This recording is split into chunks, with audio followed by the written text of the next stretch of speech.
vamos lá, então, vamos lá. Questão de número 5, né? Retornamos agora aqui para continuar a resolução dos nossos exercícios. Na tela, a questão de número 5. Tícia médica deseja matar sua desafeta Mévia, que encontra-se internada no hospital em que trabalha.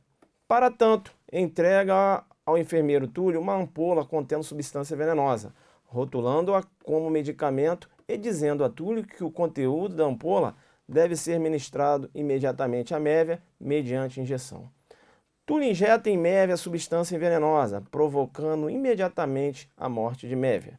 Levando em consideração o caso hipotético acima, pode-se afirmar que Tícia e Túlio irão responder pelo delito de homicídio qualificado pelo emprego de veneno, pois, segundo a legislação penal, quem concorre para o crime incide nas penas a estes cominadas. Eu vou chamar sua atenção, né, porque aqui ó, já tenho a conduta de Túlio, não é isso? Ensejando, né, o nexo de causalidade, eu tenho aqui conduta, tem um nexo de causalidade, ensejando o quê? O resultado morte da vítima. E essa morte foi através de um meio insidioso, né? Que é o veneno. Bem, aqui eu já tenho que dizer que a questão está errada. Beleza? E aí a gente vai jogar duro. Vamos lá. Eu vou chamar no perceba porque a questão menciona, né? Cita lá quem de qualquer forma, qualquer modo, concorre para o crime, incide nas penas, né, isso combinado. Realmente a questão faz alusão ao artigo 29, né? Lá do concurso de pessoas, olha o link aí, tá vendo? Aqui a adoção da teoria monística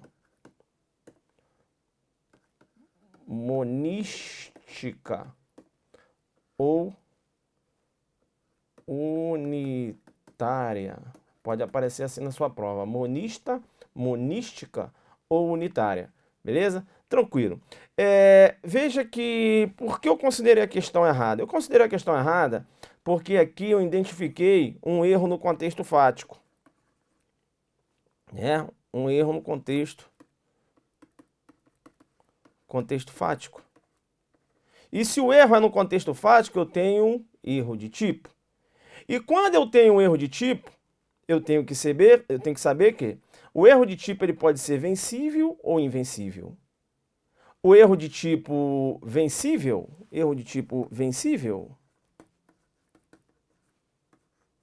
exclui o dolo, né? Mas o agente pode responder a título de culpa, não é isso? A título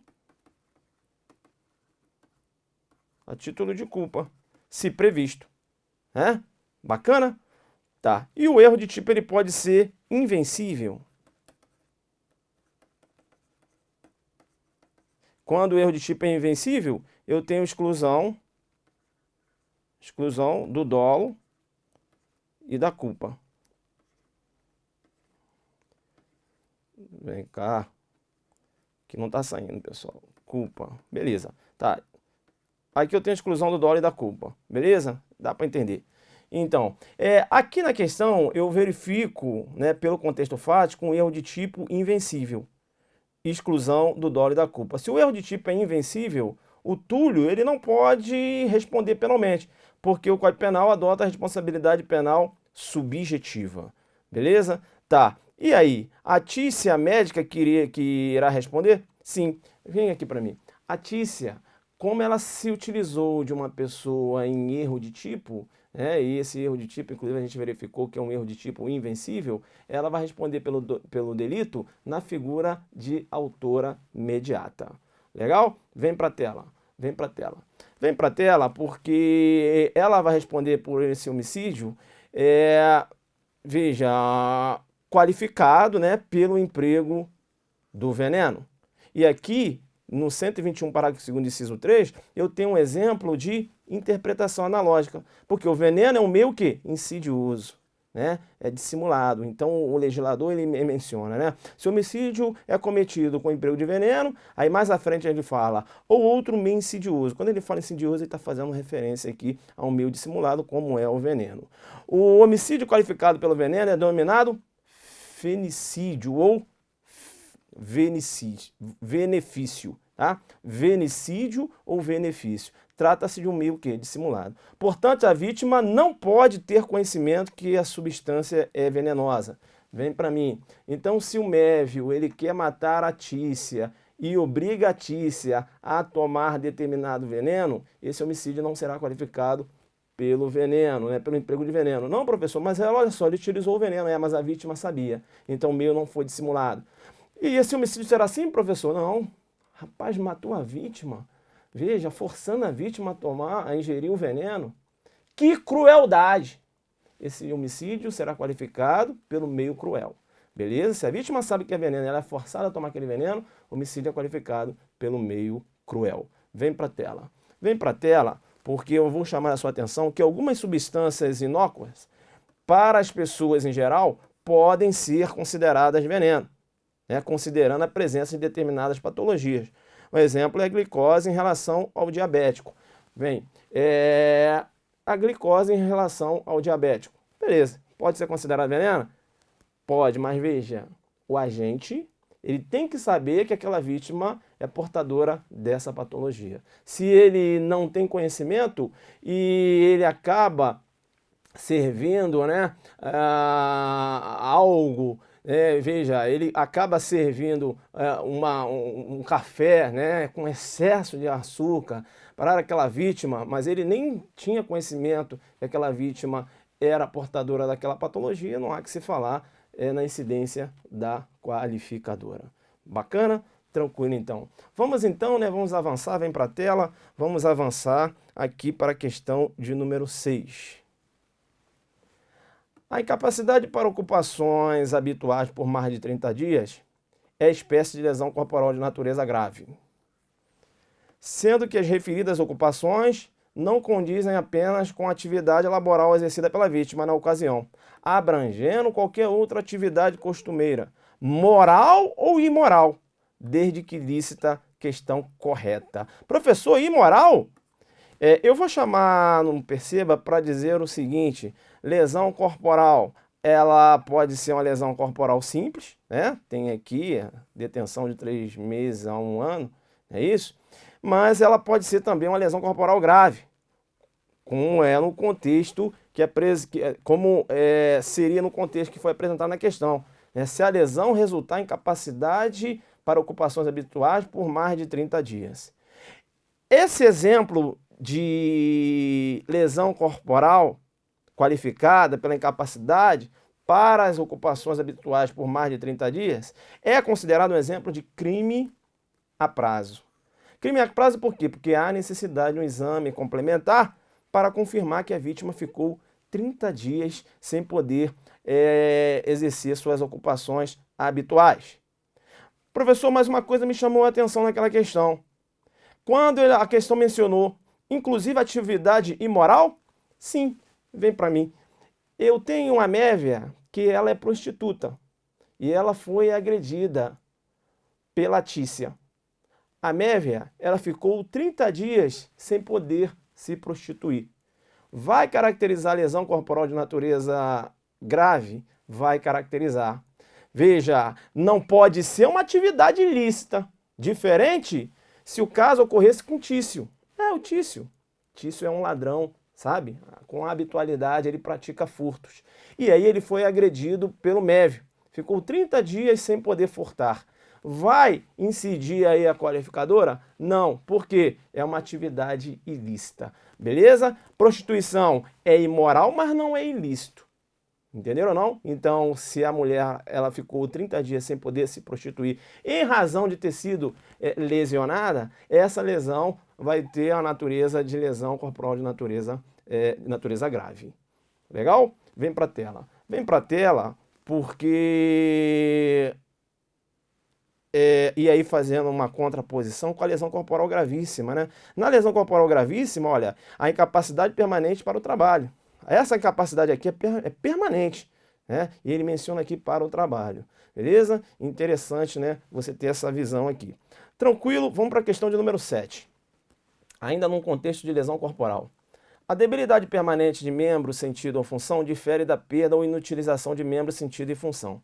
A debilidade permanente é lesão corporal de natureza grave, enquanto que a perda ou inutilização é lesão corporal de natureza gravíssima.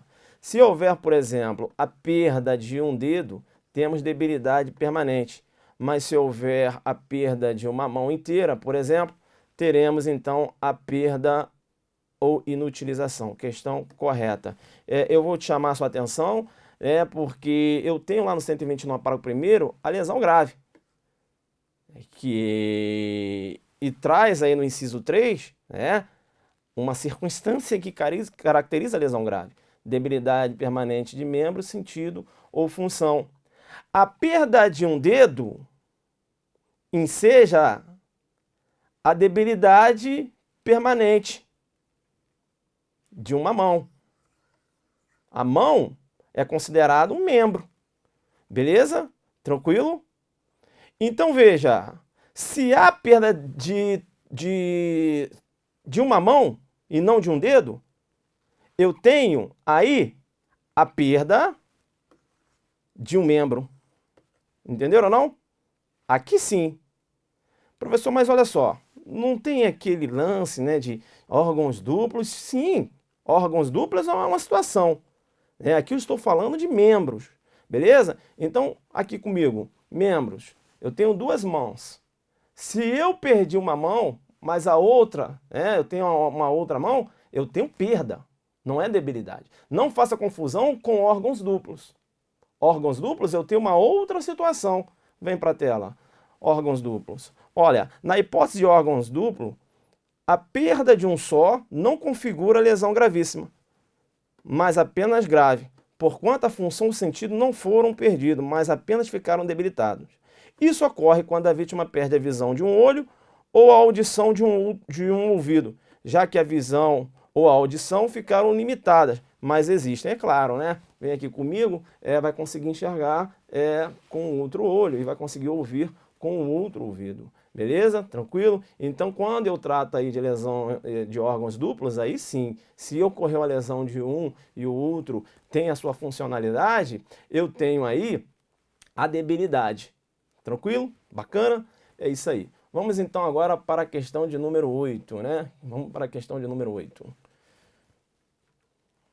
Tá. Antes mesmo de ir para a questão número 8, eu coloquei esse julgado aqui do STJ, é importante falar acerca ainda da lesão corporal, a deformidade permanente. Segundo o STJ, a deformidade permanente no crime de lesão corporal não é afastada por posterior cirurgia estética reparadora que elimine ou minimize a deformidade na vítima. Isso porque o fato criminoso é valorado no momento de sua consumação, não afetando providências posteriores, notadamente quando não são usuais, pelo risco ou pelo custo, como cirurgia plástica ou tratamentos prolongados ou dolorosos, ou geradores de risco de vida, e promovidas a critério exclusivo da vítima. Deixa eu te explicar esse julgado. O STJ entende o seguinte, vamos supor que o Tício tenha jogado ácido na mévia e provocou lá uma deformidade permanente na mévia. Mas a mévia, ela tem recursos, e aí ela realizou um procedimento cirúrgico e conseguiu, inclusive, retirar aquela marca. Ainda assim, o Tício vai responder por lesão corporal gravíssima? Ainda assim. Entenderam? Para o STJ. Vocês têm a doutrina afastando a incidência da qualificadora quando a vítima consegue retirar aquela deformidade, não tem aquela cicatriz. A doutrina com essa pegada aí. Mas o STJ entende que não. Tá? Importante ainda, essa lesão provocada por ácido, ela tem uma denominação, é a chamada vitriolagem. Vitriolagem, a lesão corporal provocada por ácido. Tranquilo? Vamos então agora sim para a próxima questão, questão de número 8. Suponha que A seja instigado a suicidar-se e decida pular da janela do prédio em que reside. Ao dar cabo do plano suicida, A não morre e apenas sofre lesão corporal de natureza leve. Segura aqui, lesão corporal de natureza leve. Pode-se afirmar que o instigador deverá responder pelo crime de tentativa de instigação ao suicídio, previsto no artigo 122 do Código Penal. Questão errada, Questão errada, eu vou chamar a sua atenção. O delito é de participação em suicídio, não é isso? E aí eu tenho os verbos, eu tenho o induzimento, instigação, auxílio, inclusive é um tipo penal de ações múltiplas, não é isso? Ou conteúdo variado.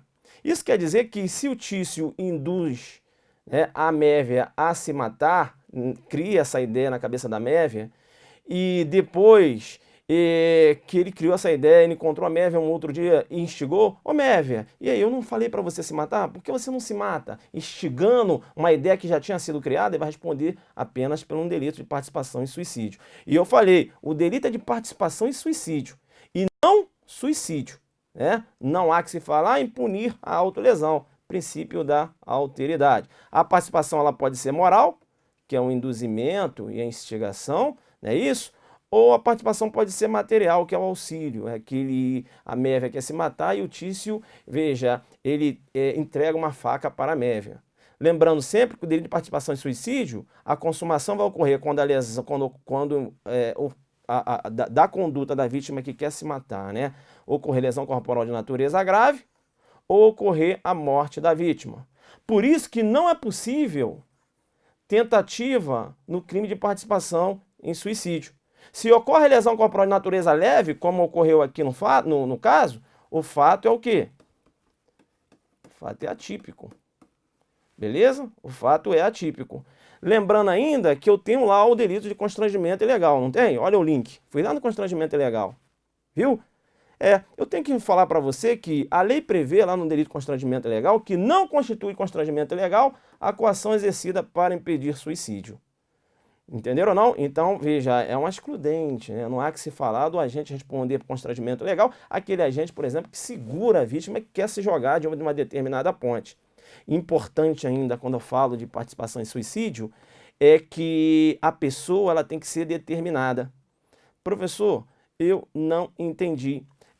A participação, o sujeito passivo tem que ser determinado. Então, se uma pessoa vai assistir um filme, e lá no filme fala, olha só, veja, o mundo vai acabar, né? Todo mundo tem que morrer agora porque o mundo para ir para o céu, porque o mundo vai acabar. E aí eu tenho o Tício que assistiu o filme e ele se mata, não há que se falar que os produtores irão responder por participação em suicídio. Por quê? Porque não visaram pessoa determinada. E mais um bizu em participação em suicídio. Essa instigação, né? Esse induzimento tem que ter seriedade. Professor? Então, se a Mévia vem conversar com o Tício, né? Ah, Tício, eu não sei o que eu faço na minha vida. O Tício, por que você não se mata?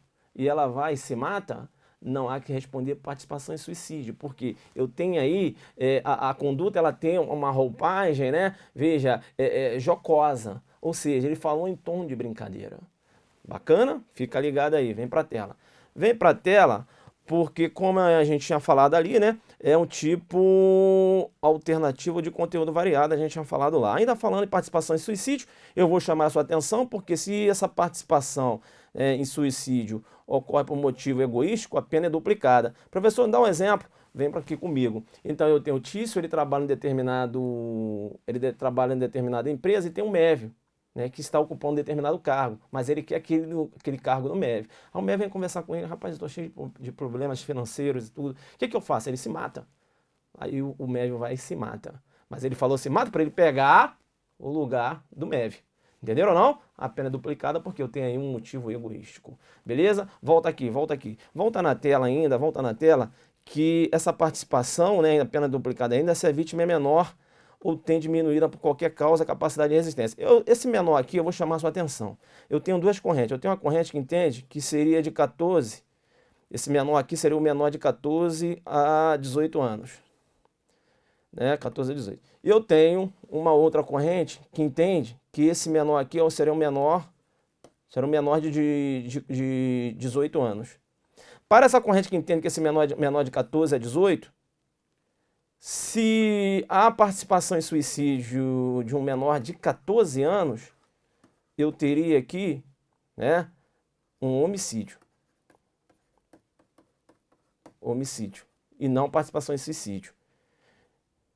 E uma outra corrente entende que esse menor é um menor de 18. Então, mesmo que fosse um menor de 14 anos, para essa corrente ainda teria participação em suicídio com a pena duplicada. Deu para entender? Discussão, né? A majoritária é essa daqui, que é o de 14 a 18 anos. Beleza? 14 a 18 anos. Volta comigo aqui. Volta comigo aqui, né? A gente jogou duro na participação em suicídio. E agora vamos para a próxima questão. Vamos lá, na tela. Na tela, beleza, questão de número 9. Deve ser punido o aborto praticado por médico, ainda que não exista outro meio de salvar a vida da gestante. Questão errada, questão errada. Vou chamar a sua atenção, aborto tipificado lá no artigo 124, né? Você tem lá no artigo 124, 125, 126, enfim, 127, trata lá do aborto qualificado. Bem, e o 128, ele traz duas hipóteses legais em que o aborto é permitido, quando praticado pelo médico, não é isso? Então veja, o 128, inciso 1, menciona: se não há outro meio de salvar a vida da gestante, é o chamado aborto necessário, terapêutico, aborto necessário ou terapêutico, previsto no inciso 1. E eu tenho ainda o chamado aborto humanitário, sentimental, ético e piedoso, que vai ocorrer quando esse aborto é decorrente de estupro, não é isso? O médico pratica o aborto decorrente de estupro, e esse aborto é denominado humanitário, sentimental, ético ou piedoso. Vou chamar a sua atenção aqui, porque nesse caso aqui tem que ter o consentimento da vítima. E outra coisa, não há necessidade de autorização judicial nas duas hipóteses, beleza? Não há necessidade de autorização judicial. Tá. Professor, e se a vítima enganar o médico, dizendo que foi estuprada quando não foi? Ora, esse médico vai estar agindo em erro de tipo. Se não tinha como o médico saber, exclui o dolo e a culpa. Ela vai responder por autoaborto. É como se o médico fosse uma faca, fosse a mão dela. Ela utiliza o médico como instrumento. Então o médico não vai responder por nada, ela vai responder por autoaborto. Professor, tá, mas dava para o médico saber, né? A história dela foi mais ou menos assim. Ah, é? Então tem um erro de tipo vencível. Se o erro de tipo é vencível, exclui o dolo e pode responder a título de culpa. Tem aborto culposo? Não. Então ele também não responde. Pegou essa jogada, né? Se o examinador jogar um erro de tipo ali, você vai trabalhar em cima. Beleza? Tranquilo. Vem para a tela. Vem para a tela porque aqui eu tratei das duas situações em que é possível o aborto praticado pelo médico, duas excludentes aqui, né? As circunstâncias que caracterizam. Mas eu também tenho hipóteses que decorrem da jurisprudência. Vem para mim. O STF tratando lá da anencefalia. Para o STF, em relação à anencefalia, é possível o aborto e não há necessidade de autorização judicial. Primeira situação jurisprudencial. Segunda, lá na questão do aborto até o 3º mês de vida. Eu vou chamar a sua atenção, e agora eu te chamo para vir na tela comigo, eu vou chamar a sua atenção porque essa do anencefalo foi uma decisão em sede da DPF, né? DPF 54 DF. Essa da interrupção da gravidez no 1º trimestre da gestação foi uma decisão em sede de habeas corpus, né? Habeas corpus 124-306. E foi uma decisão da primeira turma. Então, essa aqui do 1º trimestre da gestação não é uma decisão pacificada, não. Tá? Essa aqui sim. Essa aqui sim. Pacificada. Agora, essa decisão, eu ainda tenho, né? Essa decisão aqui eu ainda tenho discussão em relação ao aborto realizado no 1º trimestre da gestação. Beleza? E o interessante é que aqui não há qualquer presença de patologia no feto, né? E o STF autorizando aí esse aborto até o 1º trimestre da gestação, mas, claro, decisãozinha da primeira turma, não tem decisão pacificada. Eu ainda vou chamar a sua atenção para o chamado aborto social econômico miserável. Configura crime. Vem aqui para mim. É aquele aborto que a gente pratica e tem lá 10, 20 filhos, né? E aí a mãe, né, pratica o aborto porque não tem condições financeiras de manter aquela criança. Vai configurar crime. Ah, professor, será que poderia sair lá na culpabilidade e inegibilidade de conduta adversa? Eu acho que não. Que a sociedade poderia exigir dela uma outra conduta. Qual seja? Da criança em doação. Tranquilo? Vem para a tela. Vem para a tela porque ainda vai ser considerado o aborto, né, o denominado aborto eugênico. Quando é que eu tenho aborto eugênico? A criança, foi constatado em exames, antes da criança nascer ainda, a criança no ventre, foi constatar que aquela criança vai nascer com deformidade. Será que vai ser possível o aborto? Não. né? A deformidade física não autoriza a prática de aborto, né? A anencefalia é uma coisa, ter deformidade física é uma outra situação. Legal? Bacana então, né? Vamos então para a próxima questão. Questão 9, né? Como é errado, vamos para a questão número 10. O perdão judicial pode ser aplicado em caso de homicídio culposo ou privilegiado. Opa, privilegiado aqui está errado, né? Questão errada. Perdão judicial, previsto lá no artigo 121, parágrafo 5º, menciona: na hipótese de homicídio culposo, o juiz poderá deixar de aplicar a pena se as consequências da infração atingirem o próprio agente de forma tão grave que a sanção penal se torne desnecessária. Veja, no homicídio culposo. Quando eu falo de homicídio privilegiado é um homicídio doloso. Entenderam ou não? Então aqui não há que se falar em perdão judicial. Eu tenho até a incidência aqui de uma causa de diminuição no homicídio privilegiado, mas não há que se falar em perdão judicial. O agente vai responder com a pena reduzida, mas responde. Quando eu trato de homicídio culposo e há possibilidade de perdão judicial, eu tenho inclusive a extinção da punibilidade. Eu coloquei aqui, natureza jurídica do perdão judicial, é uma causa extintiva da punibilidade, artigo 107, inciso 9 do Código Penal. E outro ponto importante, perdão judicial, ato unilateral, independe da situação do réu. Então corta para mim aqui. Eu tenho o Mévio, que ele foi dar uma ré no carro e acabou matando o filho dele que estava atrás, ele não viu, né? Estava lá atrás brincando, atrás do veículo. E ele quer, porque quer ser punido, porque ele acha que ele merece ser punido.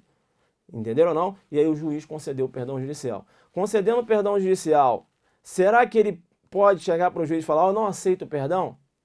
Não tem como, né? Mesmo que ele fale, ele pode até falar: não aceito o perdão, mas ainda assim haverá a extinção da punibilidade, porque é um ato unilateral, né? Ali atendendo ali as circunstâncias, né? O juiz vai analisar o caso e pode sim conceder o perdão judicial. Falando ainda em perdão judicial, vou te chamar para a tela, vem comigo. Eu vou chamar a sua atenção para a decisão do STJ. Para o STJ, para que haja perdão judicial, tem que ser constatada uma relação de afeto com a vítima. Professor, essa relação íntima de afeto, só se for a namorada da vítima, só se for a namorada da vítima, não. Só se for a namorada do autor, não. Pode ser a namorada, pode ser um amigo, entendeu? Mas ele tem que ter uma relação de afeto. Porque, veja, então, corta aqui para mim, se o Tício, ele saiu, né, encontrou a Mévia numa determinada boate, e aí eles saíram daquela boate, ele perdeu a direção do veículo automotor, capotou o veículo e a Mévia morreu, ele ficou triste, sim, mas vai ser possível perdão judicial? Não, porque ele não tem relação de afeto com a vítima. Professor, ele conheceu numa noite, não tem relação de afeto. Entendeu? Então o STJ, ele vem trabalhando essa questão de aplicabilidade, da banalidade da aplicação do perdão judicial, tá? Ainda falando acerca do perdão judicial, vem para a tela, é importante você saber que, eu falei delito de trânsito agora, né? Importante, você sabia que o CTB não tem a previsão do perdão judicial? Não tem. A possibilidade de aplicação do perdão judicial no CTB decorre de analogia em bona partem. Beleza? Lá não tem a previsão do perdão judicial. Porque tinha até essa previsão lá, mas o que aconteceu? Era uma previsão que era ligada só parente. Ou seja, o agente ele só poderia ter o perdão judicial se quem morresse fosse, por exemplo, a mãe dele, o pai dele, o irmão dele. Entenderam? Aí entenderam por vetar esse perdão judicial lá no delito de trânsito, no CTB, e lançar mão do perdão judicial do Código Penal, né? Lá do 121, parágrafo 5º. Por quê? Porque é mais extensivo. Tá? Importante ainda aqui saber que a sentença concessiva do perdão judicial é declaratória de extinção da punibilidade, não subsistindo qualquer efeito condenatório. Beleza? Tranquilo? Então, bacana. Vamos lá então, vamos para a próxima questão, né? Questão de número 11. Tá, antes mesmo de seguir aqui para a questão número 11, né? Vamos fazer um pequeno intervalo aí e a gente já volta.